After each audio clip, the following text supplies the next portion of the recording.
Bonjour et bienvenue dans la petite bibliothèque de RML. Aujourd'hui pour ce deuxième rendez-vous ensemble où je vais vous chroniquer un roman en moins de 10 minutes, nous allons parler d'un roman un peu plus long que la première fois puisqu'il s'agit d'Une vie comme les autres de Hanya Yanagihara. Oui, je suis arrivé à le prononcer, je m'étais entraîné. Alors, ce roman Une vie comme les autres fait à peu près 1124 pages, donc c'est un gros pavé. Vous le trouverez en édition de poche, j'ai lu. Et c'est une épopée romanesque de l'intime, on peut dire ça comme ça. Et il ne faut pas se fier à la couverture qui est, il faut le dire aussi, un peu ringarde.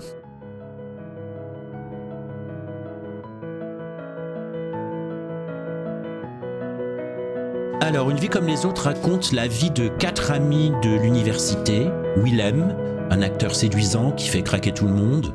Malcolm, un étudiant en architecture à la carrière prometteuse. Et JB, un artiste aussi talentueux que cruel. Et il y a un 4e larron qui s'appelle Jude. C'est un peu le soleil noir du groupe. C'est à travers ce dernier, Jude, donc, que les relations entre les personnages vont s'approfondir et se compliquer, tandis qu'on va voir leur vie professionnelle et sentimentale prendre de plus en plus de place et d'ampleur dans le roman. Au fil des pages, le passé mystérieux de Jude, donc ce personnage, le 4e de la bande, ce passé refait surface et entraîne son entourage à découvrir l'horreur que fut son enfance. Bon. Alors, le style du roman de Hanya Yanagihara est assez simple en fait. C'est un roman que je dirais qui est abordable par tous. Et Yanagihara a ce talent américain de vous tenir en haleine un peu comme dans une série. Hein. Il y a une sorte de cliffhanger de l'histoire en permanence. Et les Américains savent très très bien faire ça. C'est en ça que ce livre est devenu un best-seller. Mais, et c'est ça qui est intéressant, c'est une vraie portraitiste de l'intime. Vous n'arriverez plus à quitter les personnages, et particulièrement le héros, Jude. C'est aussi un grand roman sur l'amitié masculine, c'est ça qui m'a plu aussi. C'est un roman très violent aussi, il faut le dire, à ne pas mettre entre toutes les mains, parce qu'il y a des thèmes abordés un petit peu difficiles, notamment le passage de l'adolescence vers le monde adulte, les abus sexuels et physiques, l'automutilation, la drogue, le viol, le suicide, le deuil, l'homosexualité, la maladie chronique, les traumatismes, la parentalité, la pédophilie, le handicap, l'amour et les relations humaines en général. Bon, une fois que j'ai dit ça, ça vous fait très peur, hein, évidemment. Et en fait, insidieusement, au cours du roman, qui est d'abord un portrait de 4 camarades de classe qui grandissent ensemble, insidieusement, donc le personnage de Jude et son handicap, car c'est un personnage handicapé à la base, avec une malformation physique, devient le héros de l'histoire. Et on ne le voit pas trop venir, ça se fait par glissement. Et en fait, il est un peu celui par qui on lit toute la narration. Tout passe par lui et par ce qui se passe dans sa tête. Et l'autrice arrive à développer une incroyable empathie avec son personnage. C'est ça qui est très très fort. C'est d'ailleurs l'expérience humaine pour moi qui nous est proposée ici, c'est celle de l'empathie. Et c'est ça qui m'a profondément bouleversé. On suit Jude qui nous entraîne bien au-delà du miroir, on va dire ça comme ça, de ce que nous pouvons concevoir, même si nous avons tous des blessures intimes et des drames familiaux et personnels. Et parfois, il nous conduit de l'autre côté du miroir, mais dans une entreprise, on va dire, totale de destruction de lui-même. Et c'est très très dur. Certaines scènes sont d'une violence intime absolument insoutenable.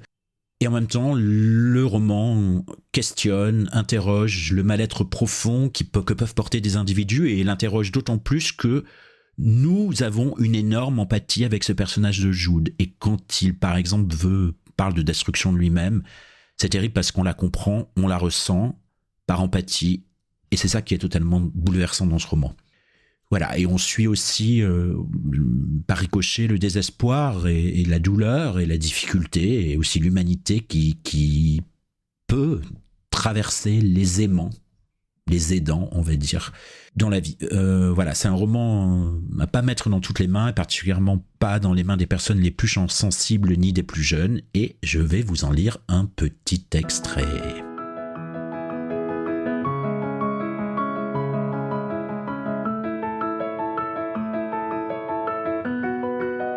Il a beau désirer apparaître normal, il ne souhaite pas pour autant avoir une relation en vertu des convenances.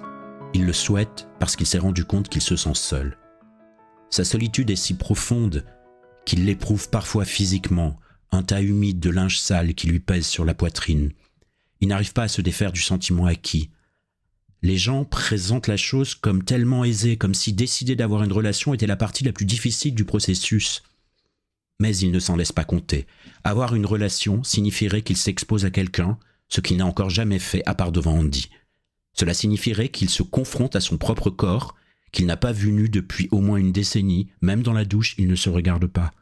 Et cela signifierait avoir une relation sexuelle avec quelqu'un, ce qu'il n'a pas eu depuis ses 15 ans et redoute si complètement qu'à cette pensée son estomac s'emplit d'une matière cireuse et froide. Lorsqu'il a commencé à consulter Andy, celui-ci lui demandait occasionnellement s'il était sexuellement actif, jusqu'au jour où il finit par lui dire que si cela arrivait ou quand il le serait, il l'en informerait et que jusque-là Andy pouvait cesser de lui poser la question. Aussi Andy ne lui a plus jamais demandé et il n'a pas eu besoin depuis de lui en faire part. Ne pas avoir de relations sexuelles, c'était l'un des meilleurs aspects de l'âge adulte.